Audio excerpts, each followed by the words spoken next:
Bonjour à tous, Lionel il m'a envoyé quelques questions auxquelles répondre. Ça fait quelques temps que je suis la chaîne et du coup je vais commencer tout de suite. La première question c'est qu'est-ce que tu aimes slash préfères aux échecs? Qu'est-ce qui fait que tu joues? Qu'est-ce que j'aime aux échecs? C'est que ça me permet de me concentrer très très fort sur quelque chose et ça active plein de mécanismes de mon cerveau, des calculs, plein de choses. Et je trouve ça super divertissant, super stimulant. Et j'apprends continuellement en fait. Là, je dois être à 1100 Elo, quelque chose comme ça. Et j'arrête pas d'apprendre. Tout le temps, tout le temps, tout le temps. Et ce qui est génial, c'est que je me rends compte qu'il y a encore plein de choses à apprendre, plein de principes à appliquer, plein de choses à comprendre encore. Et ça me plaît beaucoup. Tu pourrais nous donner une idée de la fréquence à laquelle tu joues aux échecs, à quelle cadence, temps plus incrément, si tu es dans un club et si tu as déjà fait des parties longues ou jamais. De la fréquence, ça va dépendre du temps que j'ai. Ça va dépendre de plein de choses, mais du temps que j'ai surtout. Je peux jouer 30 minutes par jour une partie le soir, comme je peux passer 3 heures devant l'ordi ou 4-5 heures avec des potes à jouer sur plateau, ça va dépendre. À quelle cadence je joue en 10 minutes? Toutes mes parties, je les fais en 10 minutes. Quand j'ai pas le temps que je suis sur mon téléphone, je vais faire des parties en 5 minutes ou 3 minutes en blitz. Mais sinon, quand je joue sur mon ordi, je suis tout le temps en 10 minutes. Tout le temps. Et je suis dans un club. Ouais, je suis dans un club. J'y vais plus beaucoup. J'y vais plus beaucoup depuis quelques temps, mais je suis dans un club. C'est cool, ça permet de jouer avec des gens en face, de pouvoir vraiment revisiter les parties, les refaire en direct, essayer de comprendre le coup de l'adversaire, pas grâce à l'ordinateur, mais grâce à ce que lui, il va. Quelle était son idée à lui, en fait, je trouve que c'est beaucoup plus représentatif de ce qu'un cerveau humain va être amené à prévoir dans une partie. Et j'ai jamais fait de partie longue. Moi, je fais beaucoup de parties où, quand je joue avec un pote, on met jamais de temps, hein, jamais de chrono. Mais jamais de partie longue sur 3 heures où je vais passer 30 minutes avant de faire un coup. C'est toujours. Ouais, c'est toujours. La partie va jamais durer plus de 30 minutes, je pense. C'est rare que ça dure plus de 30 minutes. J'ai progressé récemment, ouais. J'ai regardé pas mal de vidéos. J'ai essayé d'appliquer pas mal des principes que bah, tu montres dans tes vidéos, Lionel. Euh, je suis passé à 1100 Elo là. Je pense que ouais, j'ai dû prendre quand même peut-être 300 Elo en 300, peut-être 400 Elo en l'espace d'un mois et demi. Quelque chose comme ça, je dirais.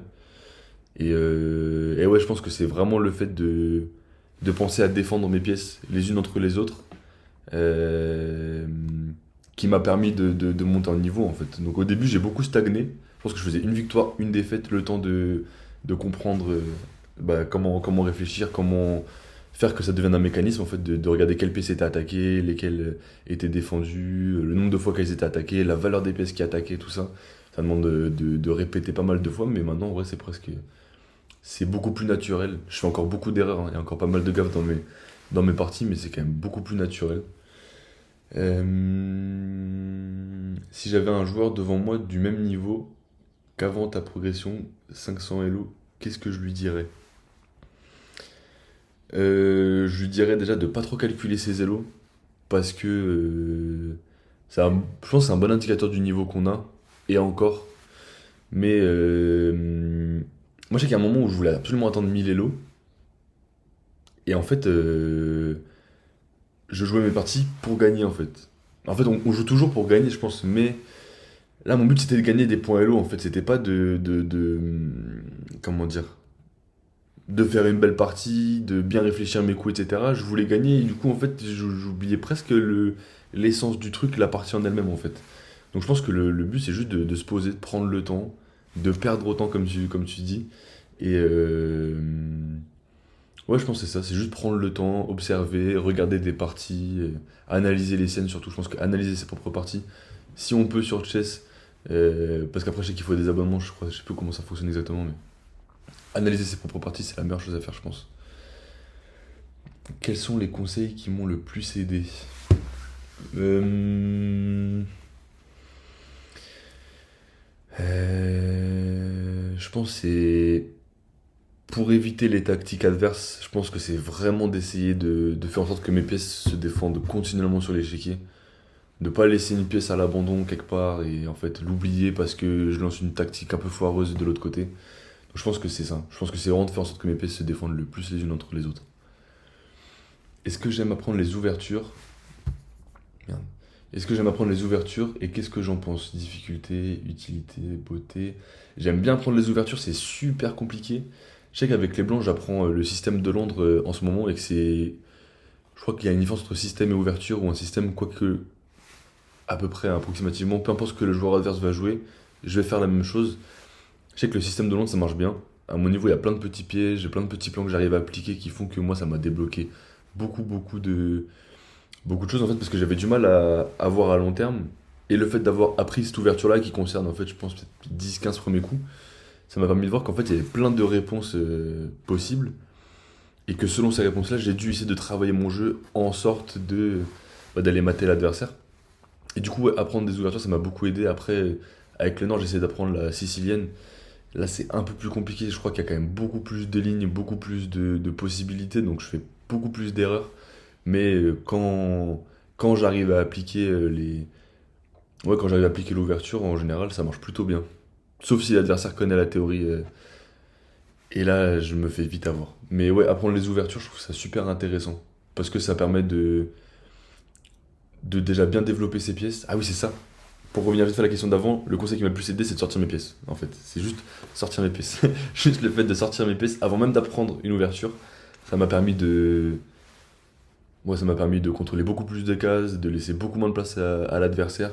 Et ouais, je pense que développer mes pièces, c'est là. Avant même l'ouverture, c'est ce qui m'a le plus aidé. Et voilà. Qu'est-ce que je pense des analyses de l'ordinateur? Est-ce que je les utilise souvent et comment est-ce que je m'y prends?